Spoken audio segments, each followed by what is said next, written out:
Graduate Writing Center. Bienvenidos al Graduate Writing Center.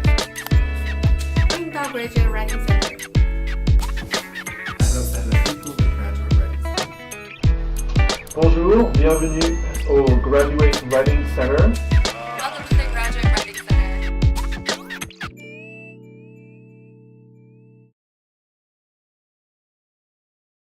So he gave me three tips to share today. Know the publication.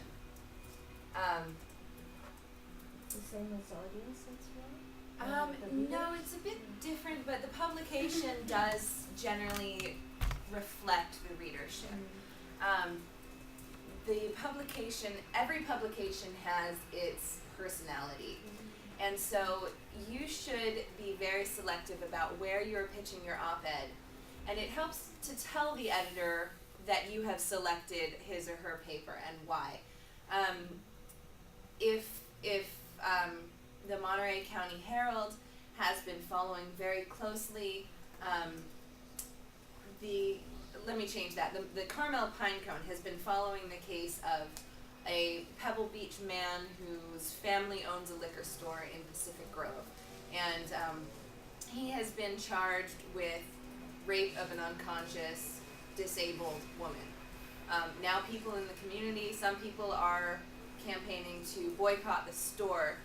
There's also legislative movement to say that sex offenders, this man was a registered sex offender, should not be allowed to work in stores where they see personal information. People are showing their IDs to him all day long, where he sees their legal name, date of birth, place of residence.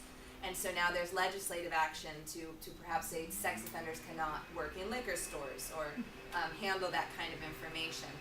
So if you had an op-ed to write about that, a good place to start would be the Carmel Pinecone, and to simply say, a little flattery goes a long way. The Pinecone has been heroically covering the case of Tom Palachi.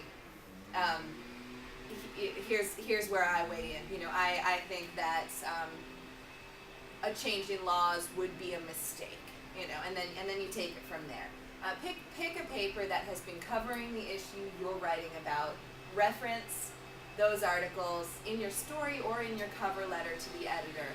That gets you in the door, and it tells the paper that you know who they are, what they cover, and you have something to add depth to that coverage.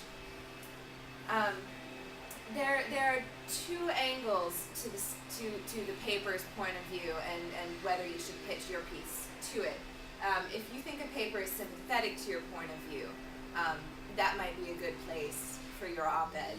But at the same time, if a paper is, in your mind, too biased against your point of view, that can be a foot in the door as well. You can say, hey, editor, you've published 3 pieces slamming this new development. I think your readers deserve another perspective here, and let me run this story. That can be more effective. Right. Editors want to be fair, and they want to, once they're called out on it, they want to look like they're trying to be fair as well. So that's a good approach as well. The bigger the paper, the more credentialed their contributors tend to be. So if you are beginning in your career, try your local paper or a smaller topic-specific magazine before you try the New York Times. Don't be discouraged by any hard and fast rules, but in general, if you are not an extremely credentialed and important person, then you probably don't want to go straight to the biggest, most important newspapers. Being local has a big impact. It builds your reputation. You're more likely to get local feedback from people in the area, and it pads your resume so that you can do those op-eds in bigger papers down the line. How would you incorporate something like that into a resume? Would you kind of, do they ask to see other samples of op-eds that you've done, or? Yeah, I think in your cover email, which we'll talk about in a minute, you in the little biographical piece you give to the editor, you say, my op-eds have been published in Monterey County Weekly, the Monterey County Herald, Reason Magazine, and Esquire.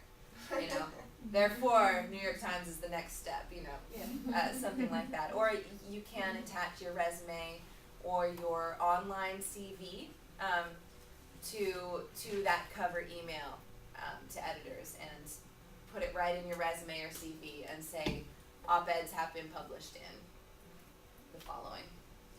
And you can always say clips available upon request. You don't want to overload an editor with too much stuff, but let them know that you will be happy to give them the op-eds you've written in the past.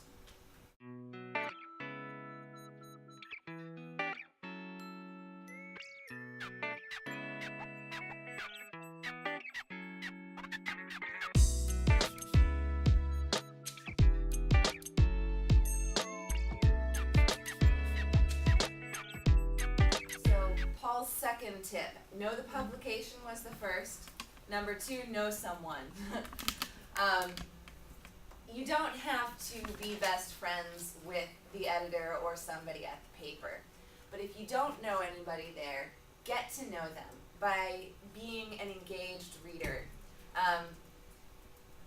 Especially locally, we reporters crave feedback.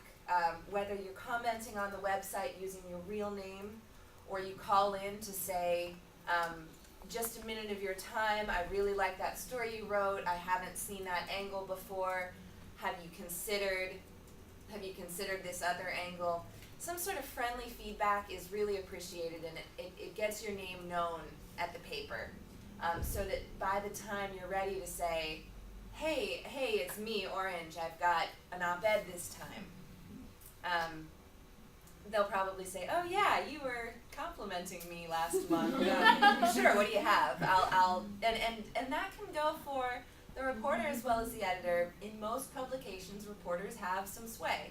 And so if you're not, you can go straight to the editor. Editors tend to be very busy. They might not give you as much time as a reporter, but they'll give you time too. You can go to a managing editor. Pick your person based on what you see in the paper that engages you. If it's by that reporter and you like that story, call that reporter, call the editor, whatever it is. And don't ask for a lot of their time. People are busy over at newspapers. We're all grouchy and underpaid.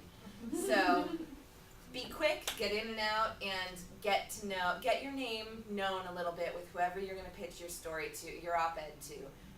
And reporters can help a lot in terms of saying to the editor, look, here, this is a person I've been talking to. I think she knows what she's talking about. Here's an op-ed.